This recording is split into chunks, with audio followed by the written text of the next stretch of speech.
Hi అందరికీ నమస్కారం. గత ఎపిసోడ్లో ఈ నెల 15వ తారీఖున దీప్తి బర్త్డే ఈలోగా చెప్పేస్తాను ఓ నిశ్చయానికి వచ్చినట్లుగా అన్నాడు శ్రీరామ్. అలాగే ఆ పని చేయండి అని అన్నాడు కృష్ణ మనోహర్. ఇక ఈరోజు ఎపిసోడ్లో కృష్ణ, మీ అమ్మని క్షమాపణ అడుగుతాను కానీ నువ్వు నన్ను క్షమించగలవా బాబు అడిగాడతను తలంచుకొని. తీక్షణంగా చూశాడు కృష్ణ మనోహర్. అతని చూపుల్లో చూపు కలపలేక అక్కడి నుంచి కదిలాడు శ్రీరామ్. క్యాబిన్లోకి వెళ్లే ముందు ప్రపంచంలోని అలజడినంతా మూటగట్టుకొని వెళ్ళినట్లు శ్రీరామ్ ఎంతో తేటపడిన వదనంతో బయటకు రావడాన్ని గమనించిన మనోజ్ఞ ఈ గొప్పవాళ్ళవన్నీ కళాకళలు అనుకుంది. 10 రోజుల్లో ఇక దీప్తి బర్త్డే ఉందనగా శ్రీరామ్లో టెన్షన్ మొదలయ్యింది.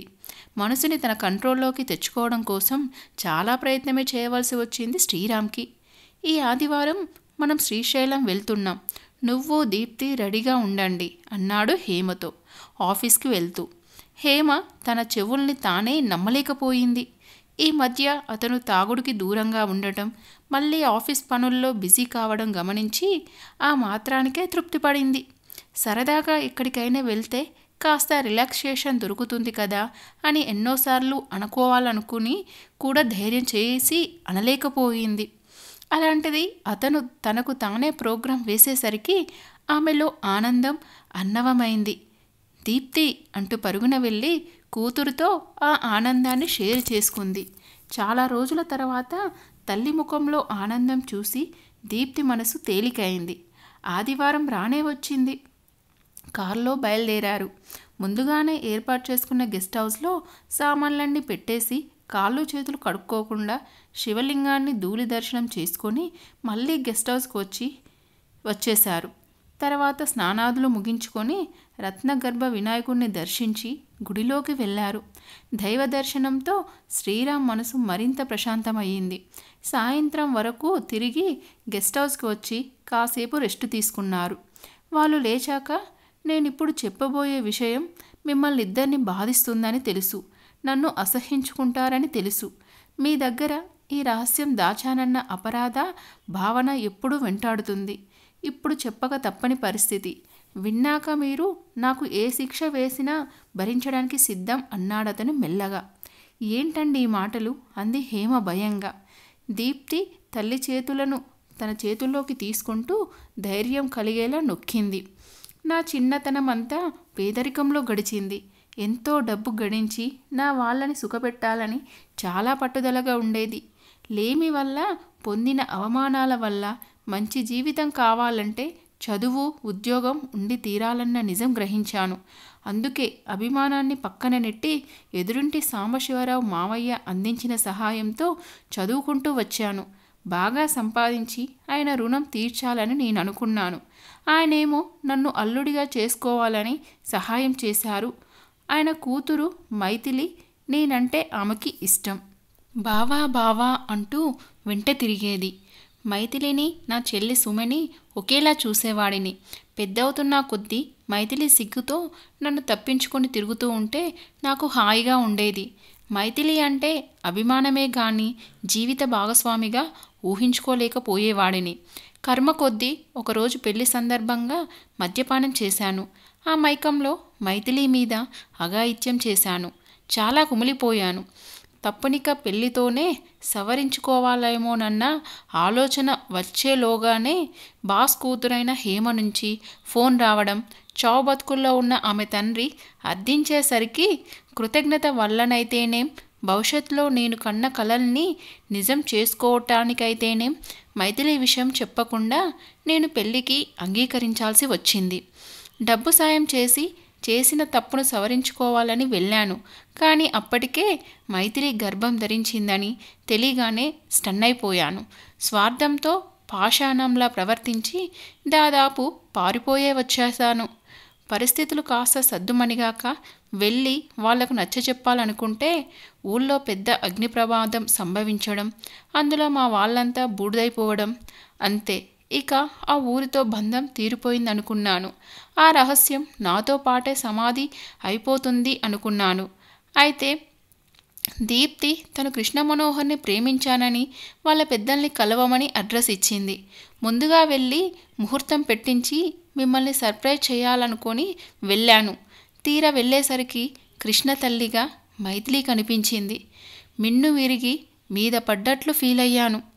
అన్నా చెల్లెల మధ్య ప్రేమేంటని విలవిలలాడాను. దీప్తిని బతిమాలాను మనసు మార్చుకోమని.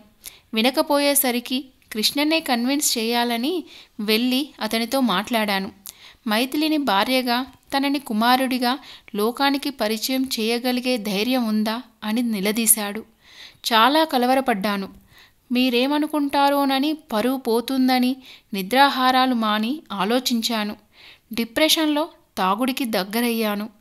హేమ, దీప్తి, నేను చేసిన ఆ తప్పు క్షమించరానిదే. కానీ మీరు నన్ను క్షమించగలిగితే ఈ ప్రపంచంలో నాకన్నా అదృష్టవంతుడు మరొకడుండడు అన్నాడు శ్రీరామ్ కన్నీరు మున్నీరవుతూ. హేమలో ఎలాంటి స్పందన లేకపోయేసరికి కంగారుగా దీప్తి వంక చూశాడు శ్రీరామ్. ఆమె ముఖం అభావంగా ఉండటంతో వాళ్ళు ఆలోచించుకునేందుకు కొంత వ్యవధి అవసరం అనుకుంటూ తల వంచుకొని కూర్చుండిపోయాడు.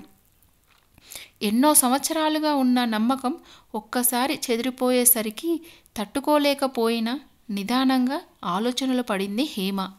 తమకి డబ్బున్న శ్రీరామ్ తమని ఏనాడు బుట్టలో వేసుకునేందుకు ప్రయత్నించకపోవడం, తనకై తానే అతడికి దగ్గర కావటం కళ్ళ ముందు కదిలాయి. తన తండ్రి ఎలాగో చెప్పి ఉంటే ఉంటాడు. తన ప్రేమ సంగతి కానీ, బ్రేకప్ సంగతి కానీ తనెప్పుడూ చెప్పలేదు. అతనికి తెలిసినా ప్రస్తావించలేదు. అలాంటి సంస్కారవంతుడిని ఏదో యాక్సిడెంటల్గా జరిగిన తప్పు వల్ల క్షమించలేకపోతే ఇక తన సంస్కారం మాటేంటి? దీప్తి కోసమైనా క్షమించక తప్పదు కదా. తమ ఇన్నేళ్ల కాపురంలో అతని వల్ల బాధపడిన సందర్భమే లేదు. తను విరివిగా చేసే దాన ధర్మాలు ఇష్టం లేకున్నా తన కోసం అతను అలవాటు చేసుకున్నాడు. అతనెప్పుడైనా చెప్పకపోతే తనకి తెలిసేది కాదు. అతను ఆ విషయాన్ని ఎలాగోలా రహస్యంగా ఉంచే ఛాన్స్ ఉన్నా నిజాయితీగా తప్పు ఒప్పుకున్నాక క్షమించకపోతే తన ప్రేమకి విలువేంటి అనుకుంది హేమ. ఇక తస్సరం చేయకుండా శ్రీరామ్ దగ్గరికి వెళ్ళింది. అతడు ఆమె కళ్ళల్లోకి ఆత్రంగా చూశాడు. ఆ కళ్ళు దయాపారవారల్లా కనిపించేసరికి ఊపిరి పీల్చుకున్నాడు శ్రీరామ్. ఏమండి, మనలో మనకి క్షమాపణలెందుకు? కానీ నిజానికి మనమంతా క్షమాపణ అడగాల్సింది మైథిలక్కని. తెలుసో తెలియకో ఆమె జీవితాన్ని నేను లాక్కున్నట్లయింది. ఈ అపరాధాన్ని ఆమె క్షమించగలిగితే నాకు మనశ్శాంతి అంది. అది వినగానే అతని కళ్ళల్లోకి నీళ్ళొచ్చేశాయి. దీప్తి ఏమంటుందో అనుకుంటూ ఆమె వంక చూశాడు శ్రీరామ్. అతడి కళ్ళల్లో కదలాడుతున్న భయాన్ని, ఆతృతని చూడగానే దీప్తికి బాధ అనిపించింది. తండ్రి కన్నీళ్లను తుడుస్తూ, మీరిద్దరు నన్ను క్షమించాలి అంది ఇద్దరి వంక చూస్తూ. ఆ మాటలకు ఆమె వంక అయోమయంగా చూశారు శ్రీరామ్, హేమలు. నేను ప్రేమించింది కృష్ణనే కానీ కృష్ణ మనోహర్ని కాదు. ఒకసారి మనోజ్ఞ ఆఫీస్కి వెళ్ళినప్పుడు మొదటిసారి అతన్ని చూశాను. చాలా ఆత్మీయంగా మాట్లాడి మంచి స్నేహితుడైపోయాడు. ఒకసారి మన ఇంటికి తీసుకొచ్చాను. అతడు అడిగిన ప్రశ్నలకి జవాబులిచ్చాను. అతనికి మన ఆల్బమ్ చూపించాను. అతడు ఆలోచనలో పడ్డాడు. ఆ తర్వాత మా మధ్య స్నేహం పెరిగింది. మీ గురించి ఎక్కువగా అడిగేవాడు. ఒకరోజు నాతో ఓ ముఖ్యమైన విషయం మాట్లాడాలని పిలిచాడు. దీప్తి, ఇన్ని రోజుల మన పరిచయంలో నిన్ను బాగా అర్థం చేసుకున్నాను. ఎవరికైనా అన్యాయం జరిగితే సహించవని, అయితే నీ ప్రాణ సమానులు ఎవరైనా తప్పు చేసినా ఇలాగే స్పందిస్తావా అని అడిగాడు. ఎవరు తప్పు చేసినా క్షమించేది లేదని, ఆ తప్పు ఎలా, ఎందుకు జరిగిందన్నది, అందుకు వాళ్ళు ఎంతవరకు కారకులన్నది మాత్రం ఆలోచిస్తాను అన్నాను. అప్పుడు అతను మీరు తన తల్లికి చేసిన అన్యాయం గురించి చెప్పాడు. నిర్ఘాంతపోయాను. వెంటనే నిలదీసి అడుగుదామని ఆవేశపడ్డాను. కానీ అతను వారించాడు. నిజానిజాలు తెలియాలంటే మనమిద్దరం ప్రేమికులన్న భావం కలిగించాలి. అప్పుడు కానీ మీ నాన్న బయటపడడు. నేనే డైరెక్ట్గా అడిగితే భరించలేడు. పరువు కోసం నన్ను అంతం చేసినా చేయొచ్చు. అదే ప్రేమికుడిగా పరిచయం అయితే అలాంటి నిర్ణయం తీసుకోకపోవచ్చు. నీ మనసు నొప్పించలేక ఆయన చేసిన తప్పు ఆయన్ని ఎలా మార్చిందో మనకు తెలియదు కదా. నీ సహకారం ఉంటే ఆయనతో నిజం కక్కించగలను అన్నాడు కృష్ణ మనోహర్. నిజం చెప్పు, నువ్వు మా నాన్న నుంచి కోరుకున్నదేంటి అని అడిగాను. నాకు మీ ఆస్తిపాస్తులు అక్కర్లేదు, కేవలం గుర్తింపుని కోరుకుంటున్నాను.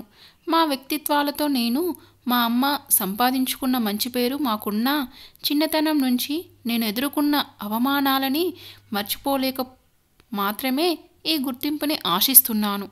నన్ను పతిత కొడుకుగా, తండ్రి ఎవరో తెలియని సంతానంగా లోకుగా చూశారు.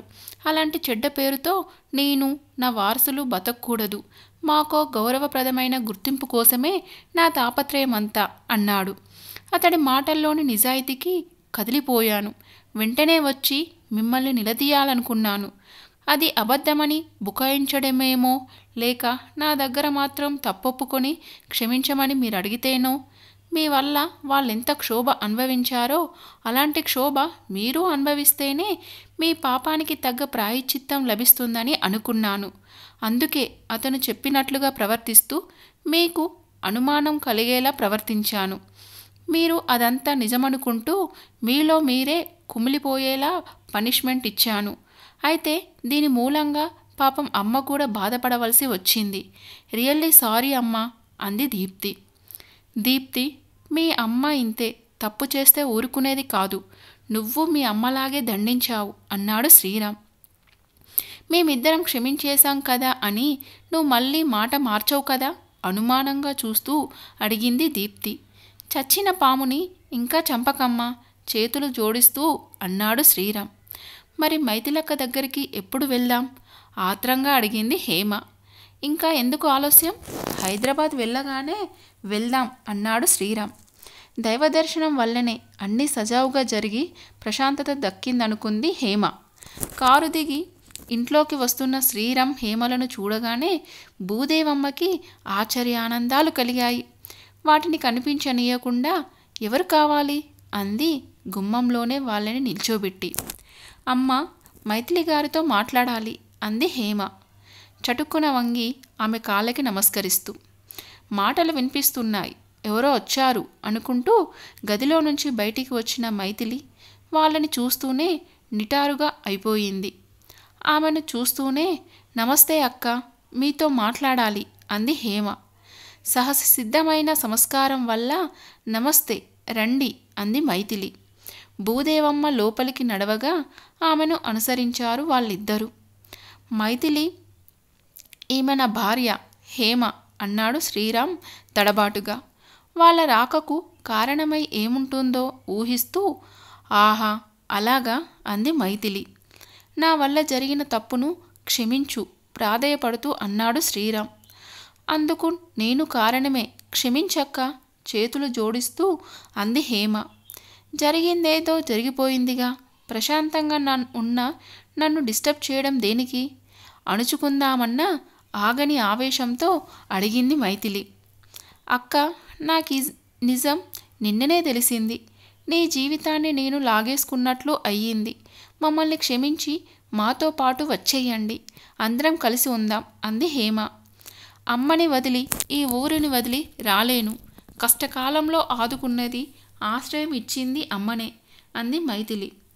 మైథిలి, వాళ్ళు క్షమాపణ అడుగుతున్నారు కదా, ఇన్నేళ్ళైనా భర్తతో కలిసి ఉండే అవకాశం వచ్చింది, కాదనుకోకు అంది భూదేవమ్మ. అక్క, అమ్మను తీసుకుని రండి, మా తప్పు సవరించుకునే అవకాశం ఇవ్వండి అంది హేమ. మైథిలి, దీప్తి బర్త్డే ఫంక్షన్లో నిన్ను, కృష్ణని అందరికీ పరిచయం చేయాలనుకుంటున్నాను. నీ కాళ్ళు పట్టుకొని క్షమాపణ చెప్పమన్నా చెబుతాను ఆవేశంగా అన్నాడు శ్రీరామ్. ఆ క్షమాపణ వల్ల గడిచిన నా జీవితం తిరిగి వస్తుందా? మా నాన్న తిరిగి వస్తాడా? నన్నెంతో అభిమానించిన అత్త మామయ్యలు కానీ, వదిన అంటూ నా వెంట తిరిగే సుమ కానీ తిరిగి దొరుకుతారా? ఎన్ని మాటలు పడ్డాను, మరెన్ని అవమానాలు పొందాను, అవన్నీ మర్చిపోగలిగేవేనా? నా మూలంగా వాళ్ళందరూ అవమానాలు పొందుతూ కుమిలిపోవడాన్ని భరించలేకపోయాను. అత్తయ్య నచ్చజెప్పినట్లు తను తిరిగి వచ్చి నన్ను భార్యగా స్వీకరిస్తాడని చూసిన ఎదురుచూపులకు నా కళ్ళు కాయలు కాచాయి.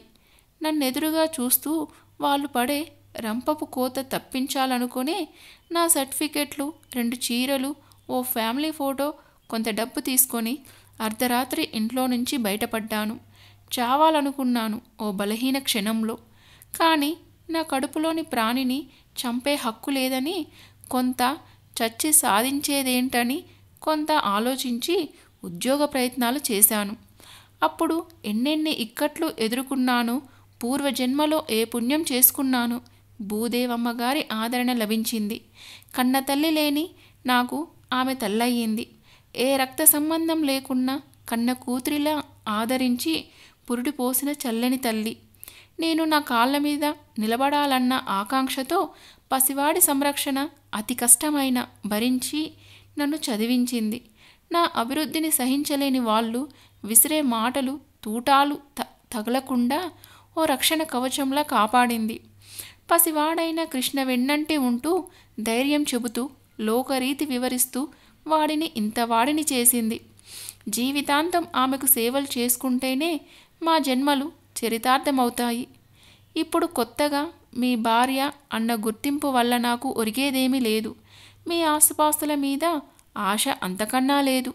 ప్రశాంతంగా ఉన్న మమ్మల్ని డిస్టర్బ్ చేయకుండా ఉంటే చాలు. భూదేవమ్మ గారిలా ఆపదలో ఉన్నవారికి ఇంత సాయం చేయడంలో ఎంతో తృప్తిని పొందుతున్న నాకు మళ్ళీ ఆ సంసారమనే జంగాటంలో ఇరుక్కోవడం ఇష్టం లేదు. మా మాన మమ్మల్ని ఉండనివ్వండి అంది మైథిలి. ఇదండి ఈరోజు ఎపిసోడ్. ఈ ఎపిసోడ్ మీకు నచ్చిందని ఆశిస్తున్నాను. ఈ ఎపిసోడ్ కనుక మీకు నచ్చినట్లయితే లైక్ చేయండి అండ్ సబ్స్క్రైబ్ చేసుకోండి. మరొక ఎపిసోడ్తో మళ్ళీ కలుసుకుందాం. అంతవరకు బాయ్.